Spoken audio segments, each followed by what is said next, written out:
Huff, and I am pleased and honored that I was asked to serve as moderator of this. The idea that this community had a heroin problem was brought to my attention almost 2 years ago.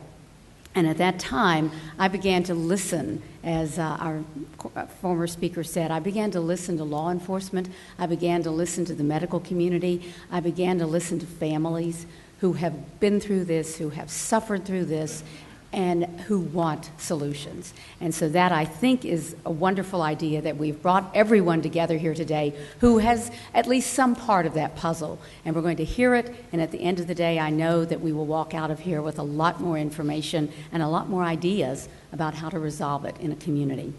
Let me introduce our panelists very quickly, and then I'm going to give each of them 1 to 2 minutes to make an opening statement before we begin a discussion. To my immediate right is Dr. Mark Wilson, rather my immediate left, Dr. Mark Wilson, who is the Jefferson County Health Officer and Chief Executive, Jefferson County Department of Health. Next is Dr. Sarah Knopziger, who is the Assistant State EMS Medical Director. To her left is Dr. Gregory Davis, who is the Jefferson County Medical Examiner. And to his left is Battalion Chief Ross Sheffield of the Birmingham Fire and Rescue. Welcome to all of you. Let me begin with Dr. Wilson. I assume you want us to stay seated, right? Okay. I understand we need to stay in front of a microphone. All right. Good morning, everyone. I want to start by just telling a public health parable that some of you may be familiar with. It's a story of some fisher folk that live in a village on a raging river that are fishing each day, and they noticed a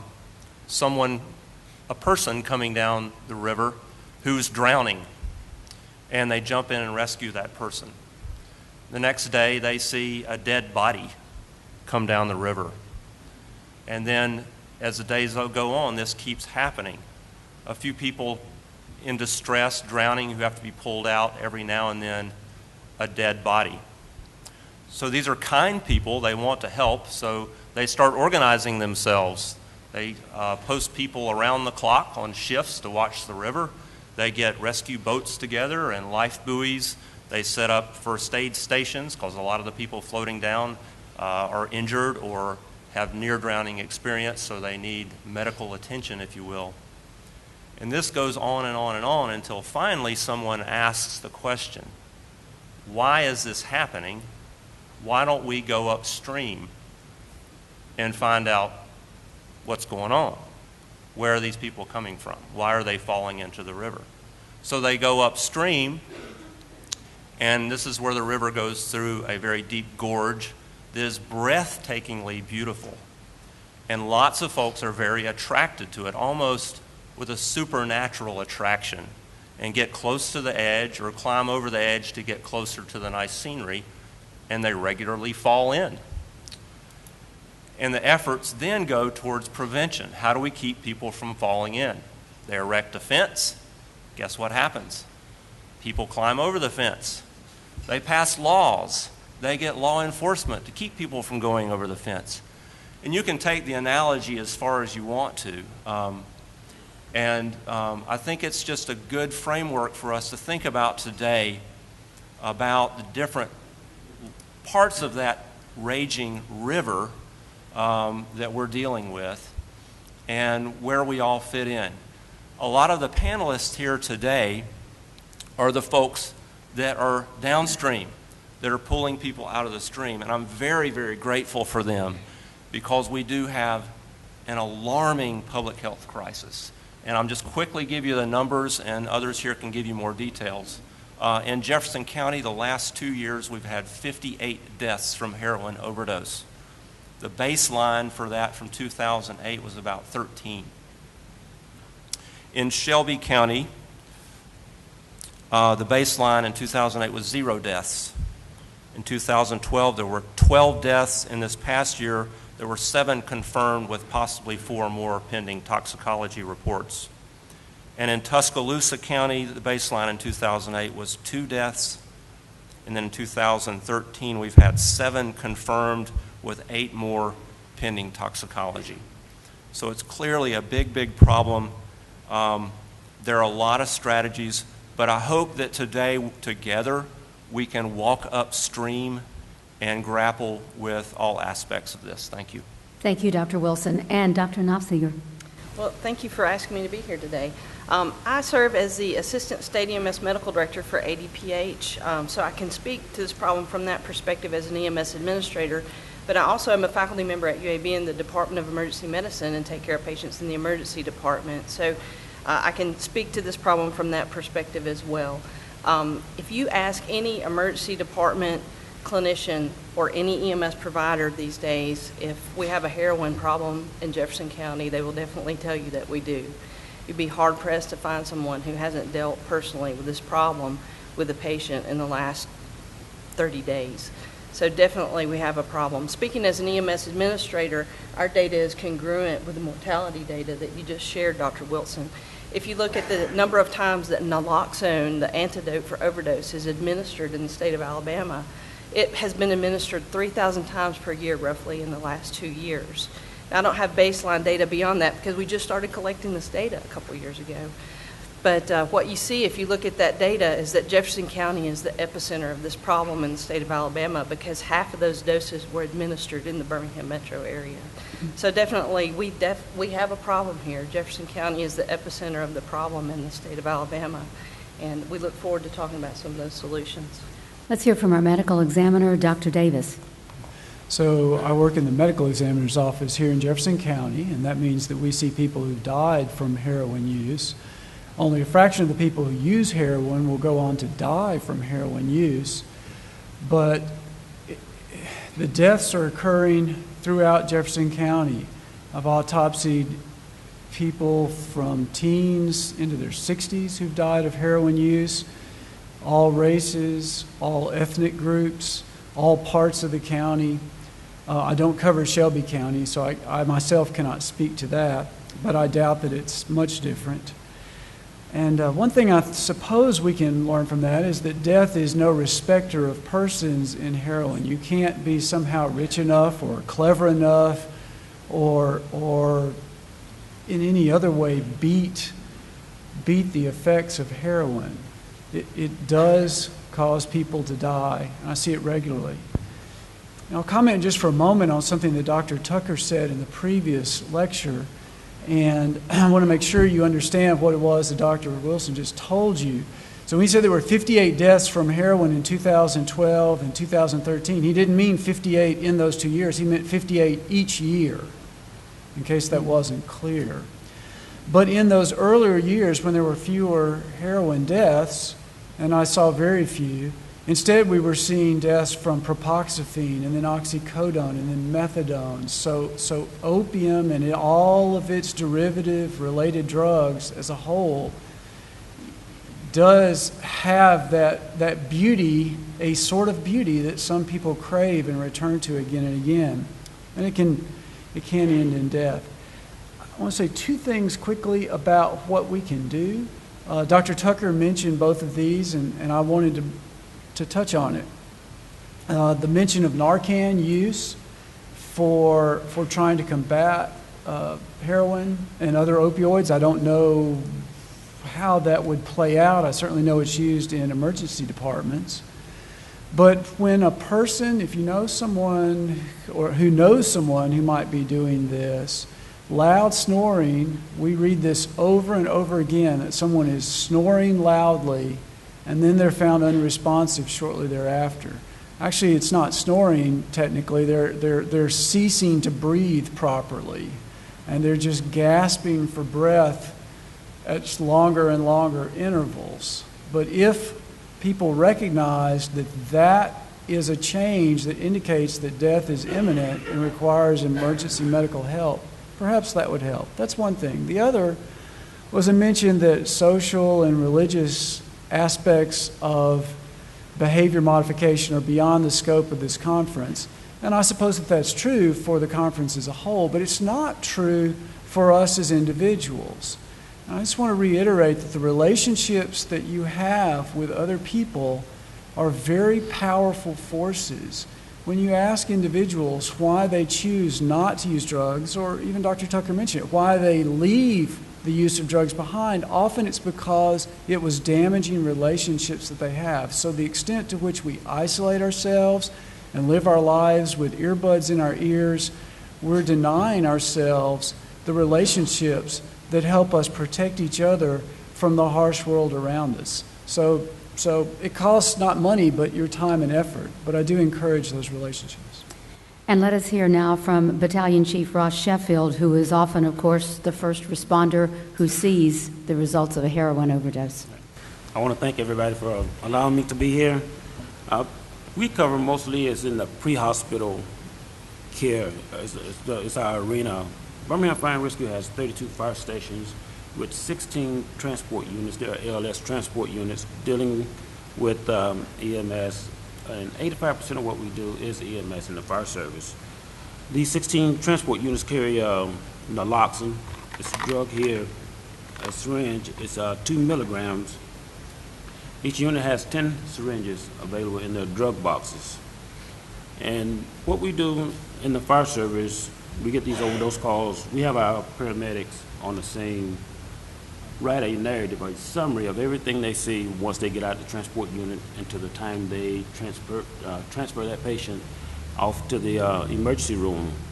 And a lot of times I sit back and I read some of the patient care reports, and I'm going to read one of the first lines they write on these patient care reports. And I won't give a location, or I won't give a description where you can recognize that patient. They will start the patient care report off as arrive on the scene to find a 21-year-old female on the porch, unresponsive. They get another run, arrive on the scene to find a 35-year-old male in the bed, shortness of breath, agitated. Arrive on the scene to find a 17-year-old female, unresponsive, in car, needle still in their arm. Arrive on the scene to find a 56-year-old male sitting on the couch. Arrive on the scene to find a 41-year-old male, unresponsive, sitting at the desk. We find these patients of all age, all genders, all status. That is an alarming problem. As Dr. Nefsinger stated, 3,000 times this drug has been administered in the state of Alabama. Birmingham Fire and Rescue average around 1,500 times we have to do this a year. We're fighting a huge problem that all we have to work on with is time. Early access to the 911 system that allow us to get there till we can reverse the effects of this substance that they are using. And a lot of times we get there, the friends are not there, they got scared, they leave, and all we have to work with is bystanders, or we have nobody. And it's hard to get information exactly what's going on or exactly what they're taking. And I'm excited to see a group this large right here to come together and try to do something to go ahead and at least make this knowing that we can go ahead and start doing something to resolve this issue. And I want to let everybody know, I am not the fire marshal. You're a little bit overcrowded, so. Thank you.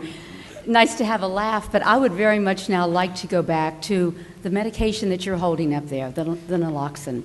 And that is one of those ideas that's out there. We're here today to talk about ideas. That is one of those ideas that perhaps this state should consider allowing people to have prescriptions for naloxone. If you know you have a known user, if you know that you are a user, to maybe have faster access to that. What does the medical community and what does the first responder think of that? What I would see on that right there, will they actually use it? The drug that we're seeing out there is so potent that we have people dying with the needle still in their arm. Okay. Will they try to stop their high? A lot of times you see an addict that has taken this heroin, and we get there and we give them naloxone, and they become violent after they're coming out because we have ruined their high.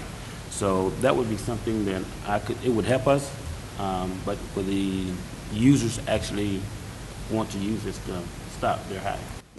Doctors? Sure. I'd be glad to speak about this. I've had occasion to give naloxone to patients a lot of times in the emergency department. We kind of use it in the hospital for two separate reasons. One is if we're giving a patient pain medication for a procedure and maybe we give a little too much or need to reverse them. And in those cases, you give the naloxone, the patient wakes up, begins to breathe again normally, and everything's fine. But when you give naloxone to a patient who's an opiate addict, as Chief Sheffield mentioned, they're usually not very happy with you after you give the medication. When they wake up, it induces them into acute opiate withdrawal, and they oftentimes feel terrible. They're vomiting, they have stomach cramps, they have diarrhea, they're agitated, and many times they're violent. So this is something that is a real problem that we have to remember. You know, if we make naloxone more widely available, is people have to understand, we have to have good training for people to understand that this is what people look like when you give naloxone to an opiate addicted person. One of the other problems with naloxone, which I guess is a problem, is that once you give naloxone, it's fantastic. The patient wakes up and starts to breathe again, and you literally snatch them from death. It's an amazing transformation that happens. One of the issues that we deal with is sometimes the heroin, depending on the potency that has been used and the dose of the drug, the effects of the heroin may outlast the effects of the naloxone. So sometimes when the naloxone wears off, they may go right back to not breathing again. So you have to make sure you watch the patients long enough to make sure that the effects of the heroin haven't worn off. Sometimes you have to redose the naloxone. So those are some issues that we'll have to deal with in a very realistic way should we expand availability of naloxone.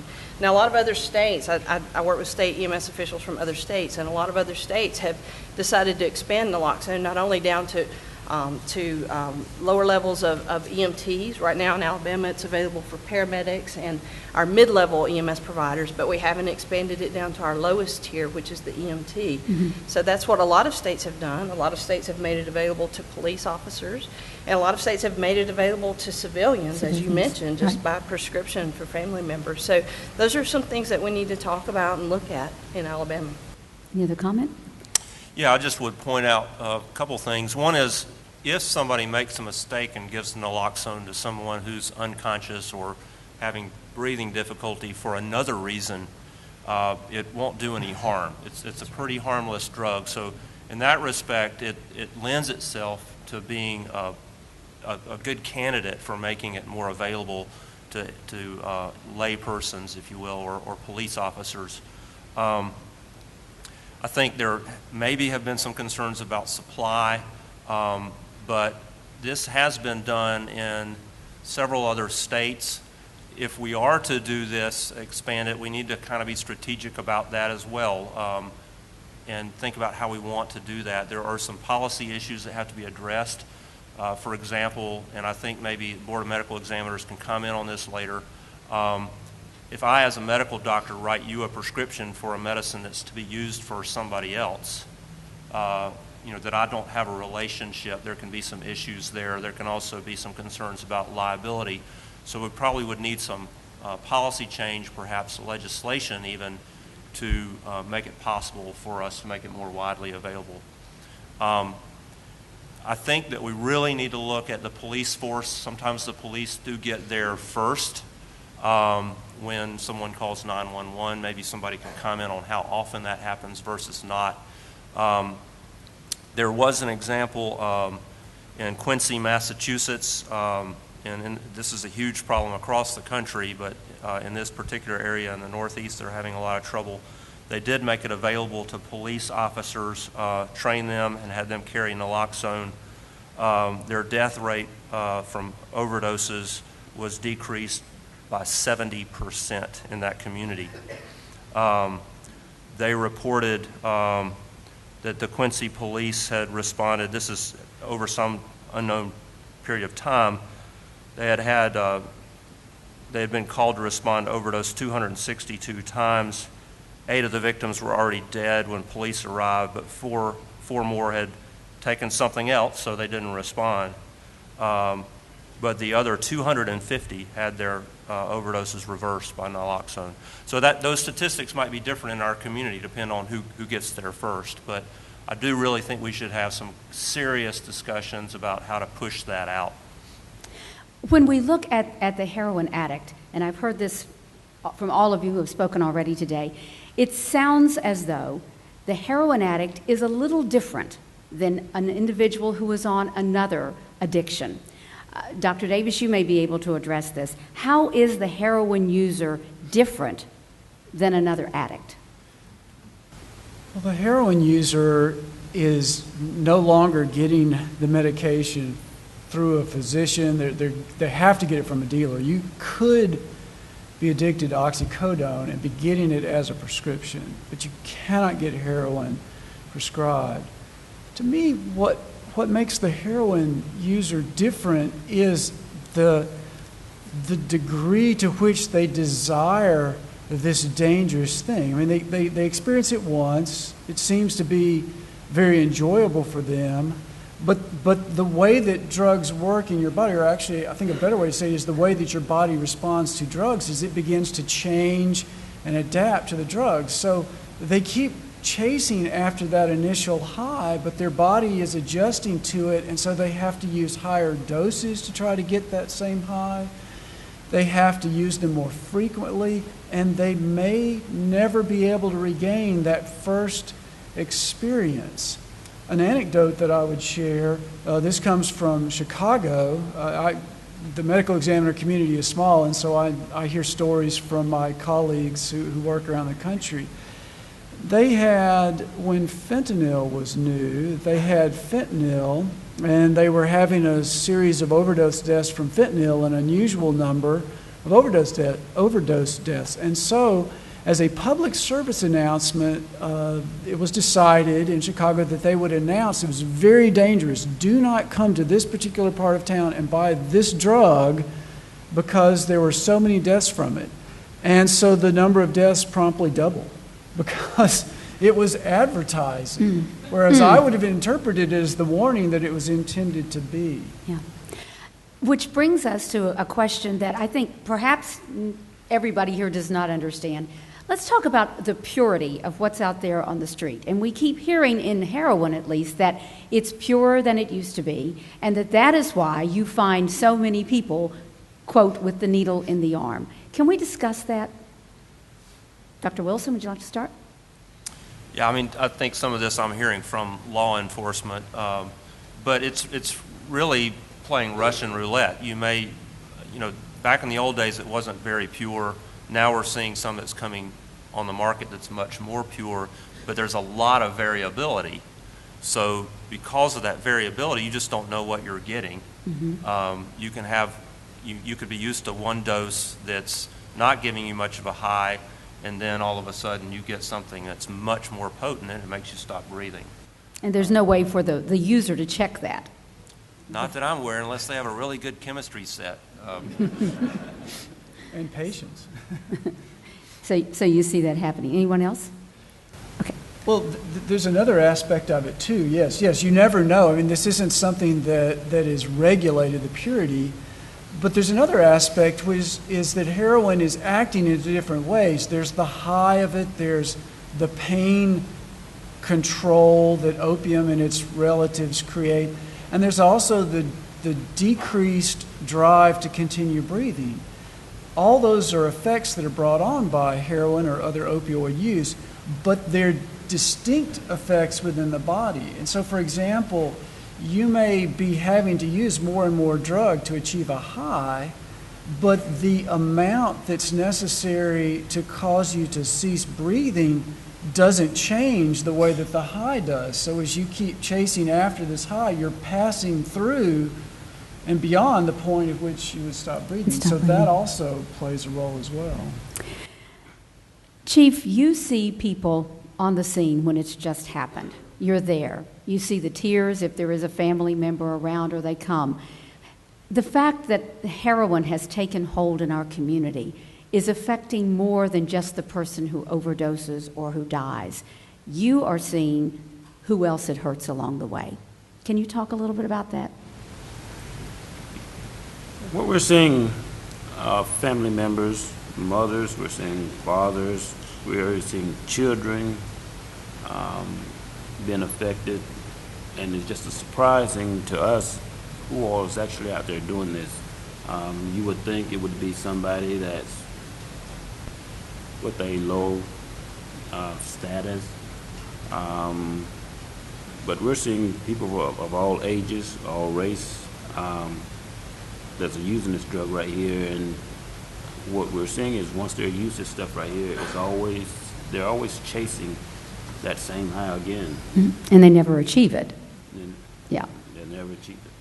And would any of the rest of you see, from the patients you have seen and from the deaths that you have seen, the economic impact that heroin abuse is having on our community?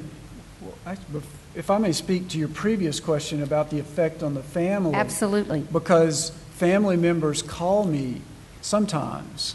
Sometimes I never hear from them. And sometimes when they call, they're shocked and upset, or usually they're shocked and upset that this person that they love died. Are they in denial? Well, I was going to say, in a surprising number of times to me, they're in denial in this way. They say, now, I use my drugs, and that's all right, but now he's using this different drug, or he got into my drugs, and it becomes clear that the drug use is much larger than this one individual who died within his family, something that I think you actually may be more aware of seeing sometimes when you come to a scene. Yes. And what we're seeing, and I'm trying to get both of the questions in at the same time. What we're seeing is a lot of times family members, mothers and fathers, actually do not know their kids are using this drug.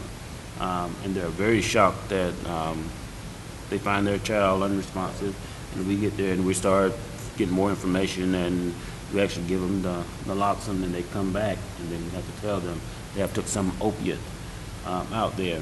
And also for us, the economic impact, and nobody would want to buy a house and move into a community that's infested with drugs. Nobody. So where everybody moves, where they think they're safe. So that's a big impact throughout the city of Birmingham. All right.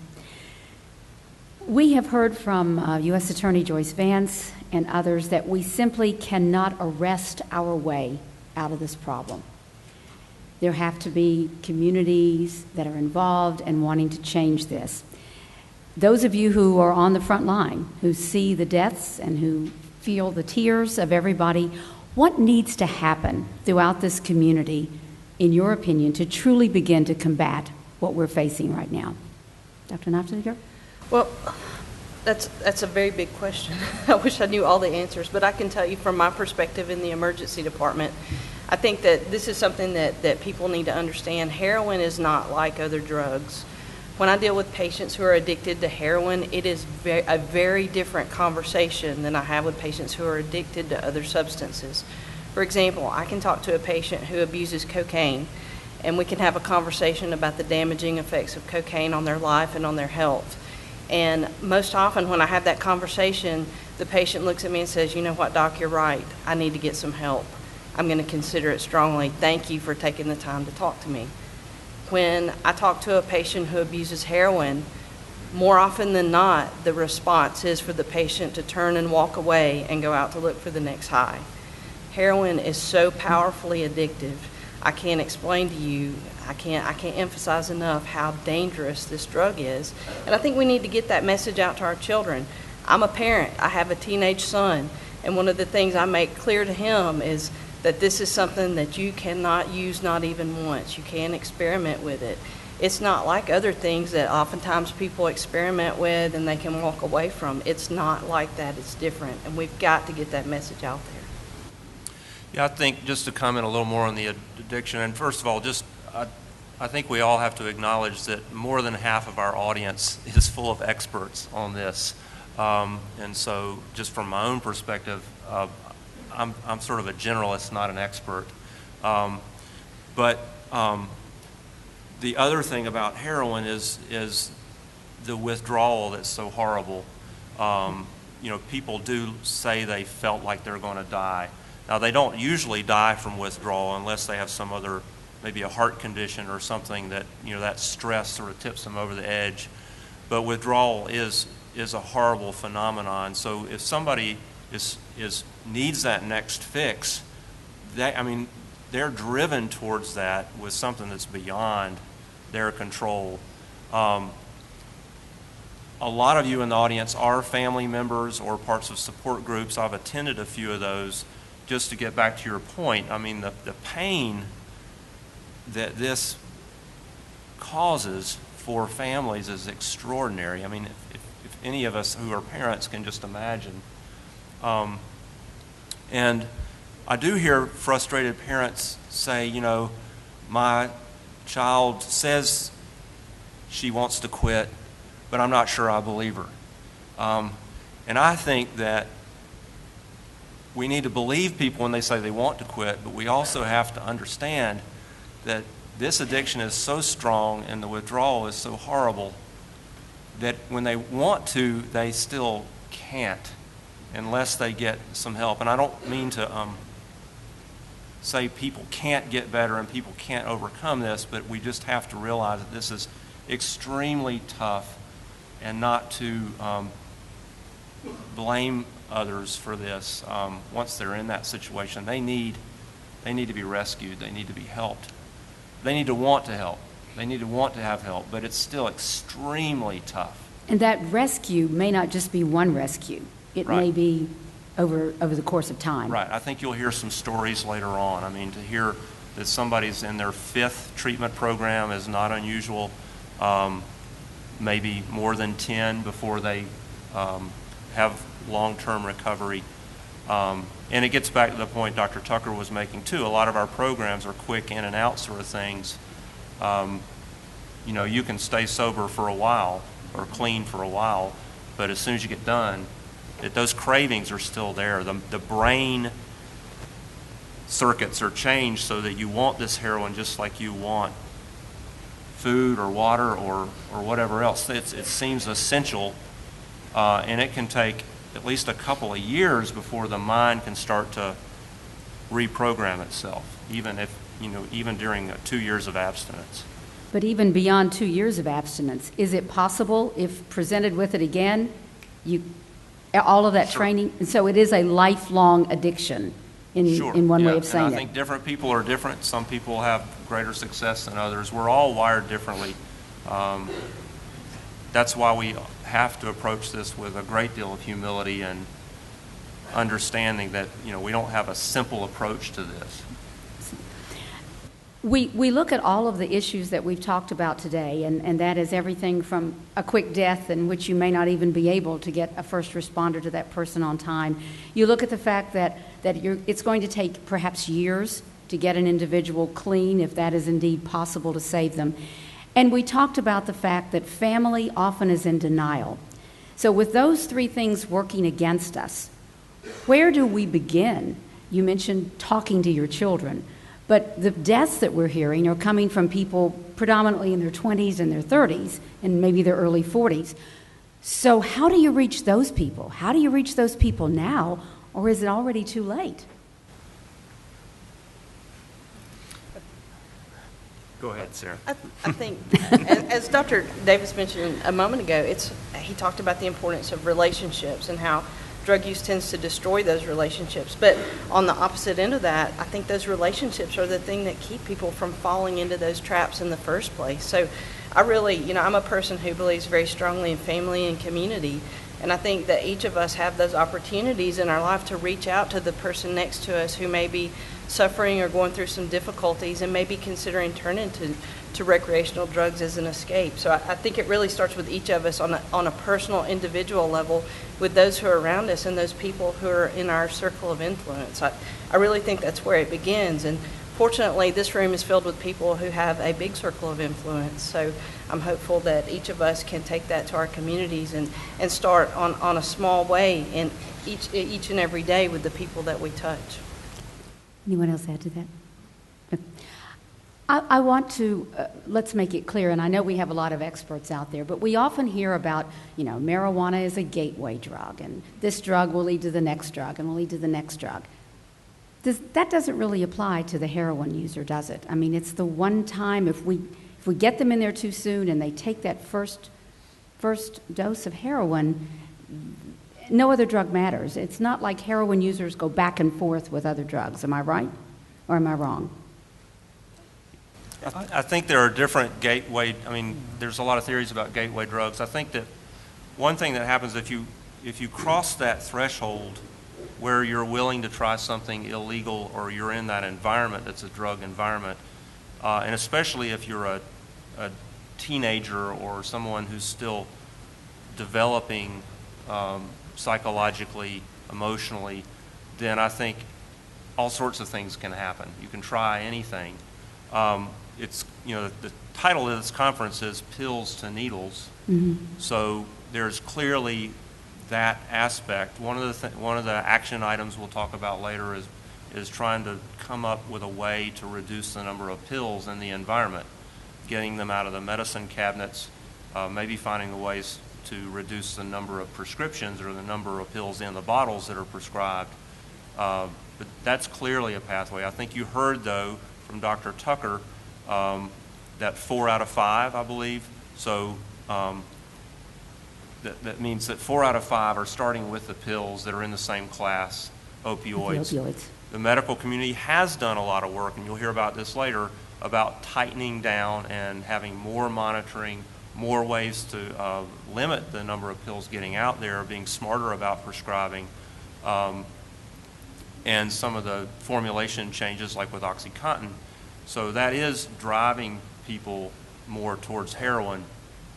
But I think we need to be also aware that I suspect we will see more and more people going straight to heroin from something like marijuana or alcohol, because it's becoming so much more readily available. It's just going to be at the parties, and if you're already crossed that threshold where your inhibitions are down and you're willing to just sort of try anything, then heroin might be the first thing you try or the second thing you try without that pill to needle pathway.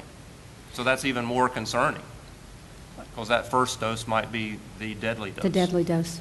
It may be. And actually something you said, Dr. Wilson, made me think of your comment, Dr. Nafziger, about the relationships. And that's to highlight another aspect. We've been talking about it, relationships you develop before someone starts. But after they've begun, the relationships are important too. I realized this, a patient I cared for when I was a medical student was in the hospital, was not in Birmingham, and she went through a very ugly few days of detox. I remember that vividly. And then she got over it, and she said she wanted to change her life. She wanted to get off it.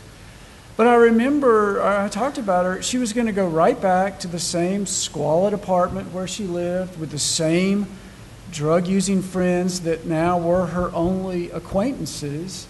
And I, for the life of me, couldn't figure out how she could escape it without some other alternate source of relationships. But it can be so devastating that families, that's what I was alluding to when I said sometimes people never call.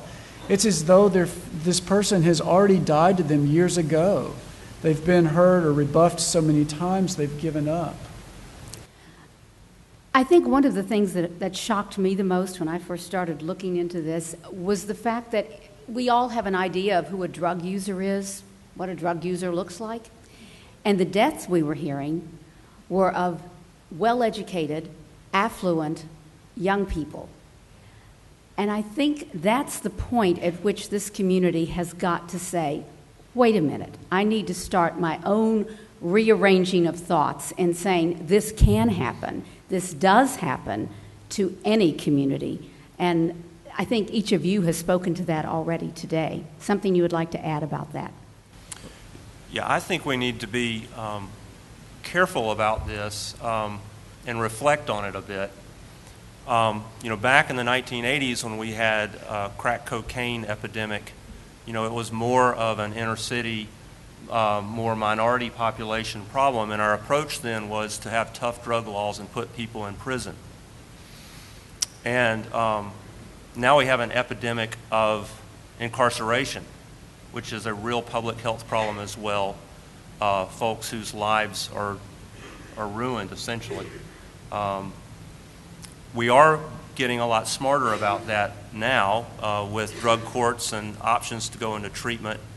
So we've gotten smarter about that. My hope is that, we're not all here today just because it's a different demographic. I mean, a lot of us are here because we're personally involved, we personally care, and the statistics speak for themselves. We have a lot of deaths. And it's not all a certain demographic. It's still across the spectrum. But I think we need to take this opportunity to really work together to remove the stigma, to admit together that this is not somebody else's problem. This is not an us and them thing. This is an our problem. And, now it's heroin. In the next decade or two, it's going to be something else. Who knows what it's going to be? It's probably going to be a zillion different designer drugs that are out there. My hope is that we'll come out of this with a strategy for heroin, but there will be more broad applications that will help us as a community strengthen ourselves against any type of addiction, drug abuse. And I hope that we'll all take that approach, not just because it's now on my front doorstep kind of thinking. Thank you. We've got about 3 minutes left, and if each of you would make a summarization, then Dr. Wilson, I think you just did. I've already talked too much. Yes, he's already not too much, but you've talked. Dr. Knopfseeker? Well, I think definitely conversations like this are a starting point for us to begin to tackle this problem. It's a big problem, and it's not one that's going to be easily solved. I'd like to reiterate that this is an everyone problem. This is not a racial problem or a socioeconomic class problem. It affects everyone, and we see it every day in the emergency department. The very sad thing that I deal with not only is having to tell families that their loved one has died, but when I have a patient who survives, having to say, hey, we just called your family member and they refuse to come get you because they're tired of dealing with you in this problem. It's a very difficult situation. Patients come to us looking for help and they don't have a place to go, and oftentimes we don't have a place to send them. So that's another aspect of this problem that we really need to look at. To give you a different perspective from the medical examiner office, sometimes people ask me, what could we do differently to reduce the number of cases, really of any sort, that I see, the number of unnecessary deaths, if you wish, because many are unnecessary, need not have happened. If you got rid of drugs, and with that I include excess alcohol as well, that would probably stop 90% of the cases that our office examines. 90%. If you got rid of infidelity, that'd take care of about 5% more. I'm thinking of the homicides. Well, maybe it is a pipe dream, but there you go. But if you got rid of drugs and infidelity, I wouldn't have a job. I would have to go find something else to do. So I don't know that it's going to happen, but we can work toward it. It's worth working toward. Chief? Yeah, I think everyone that's a parent must talk to their kids. Like Dr. Knopfseeker was saying, you must educate them, talk to them on a day-to-day basis. I think we need to get more communities involved, church, organizations, any kind of group that we can find and get together and get them talking about this right here. Start working together to partner and try to run this stuff out of here. I mean, it's bad. It's not a day that goes by that Birmingham Fire and Rescue don't run on somebody that has overdosed on this problem right here. And time is the essence. So if we can get out there and start talking, get these organizations, these companies, and whoever we can, to just start talking about this. And I think you would all agree if I said in closing that this is not someone else's problem, it's my problem. And if I am the one who can start that group, or if I am the one who can talk with someone in the community, then it starts with me, and you can't put it off on someone else. Panel, thank you so much, and thank you for your attention.